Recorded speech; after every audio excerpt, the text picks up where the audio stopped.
ఇప్పుడు ఇది ఇది అనలైజ్ చేసుకో. లాస్ అయితే దీనికి ఫిక్స్ అయితేనే ఎంట్రీ తీసుకోవాలి. ఈ లాస్ కి భయపడ్డామంటే ఎంట్రీ తీసుకోకూడదు.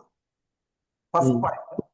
సెకండ్ ఏంటంటే ఈ స్టాప్ లాస్ అన్నది నీకు ముందే తెలుసు. ఫస్ట్ ఎంట్రీ కన్నా స్టాప్ లాస్ తెలుస్తుంది. ఈ లో బ్రేక్ కాలేదు కదా, సో ఇక్కడ నీకు స్టాప్ లాస్ అనేది ఫస్ట్ ఫిక్స్ అయిపోయావు. తర్వాత నువ్వేం చేయాలి, టార్గెట్ పెట్టుకున్నావు. ఈ ఎక్కడి నుంచి స్టార్ట్ అయిందో అక్కడికన్నా పెట్టుకోవచ్చు, లేదా 1:3 పెట్టుకోవచ్చు.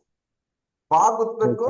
ప్రాబ్లం అంతా ఎక్కడ వస్తుంది అంటే ఇది స్టాప్ లాస్ కొడితే ఏం ప్రాబ్లం రాదు నీకు.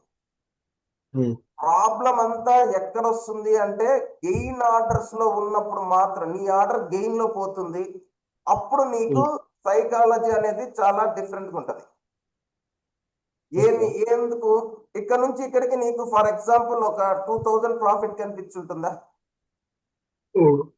నువ్వు ఇక్కడ ఎంట్రీ తీసుకున్నావు అంటే ఇక్కడ నుంచి 2000 ప్రాఫిట్ వచ్చింటుంది. మళ్ళీ ఇది కిందకు వచ్చేటప్పటికి 500 లేదా 200 ప్రాఫిట్ వస్తుంది. ఇప్పుడు నీకు సైకాలజీ ఏమనిపిస్తుంది, మా 2000 ప్రాఫిట్ లో నుంచి 200 కి గెయిన్ వచ్చింది అంటే ఆల్మోస్ట్ 1800 అనేది మీకు లాస్ లాగా థింక్ చేస్తావు.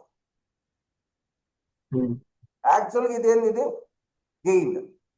నువ్వు కొన్న తర్వాత గెయిన్ లో పోతుంది. 200 గెయినే, 2000 గెయినే. కానీ నీ ఫీలింగ్ ఏమొస్తుంది సైకాలజీగా, 2000 ప్రాఫిట్ నుంచి 200కి వచ్చేటప్పటికి 1800 లాస్ అనే ఫీలింగ్ వచ్చేసి నువ్వేం చేస్తావంటే తర్వాత ఒక గ్రీన్ క్యాండిల్ చూడంగానే ఎగ్జిట్ అయిపోతావు.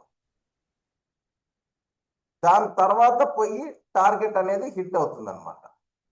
సో మోస్ట్ ప్రాబబ్లీ చాలా మంది ట్రేడర్స్ ఎక్కడ ఫెయిల్యూర్ అవుతారు అంటే గెయిన్ ఆర్డర్స్ లో ప్రాబ్లమ్స్ వస్తాయి, లాస్ ఆర్డర్స్ లో ప్రాబ్లమ్సే రావు.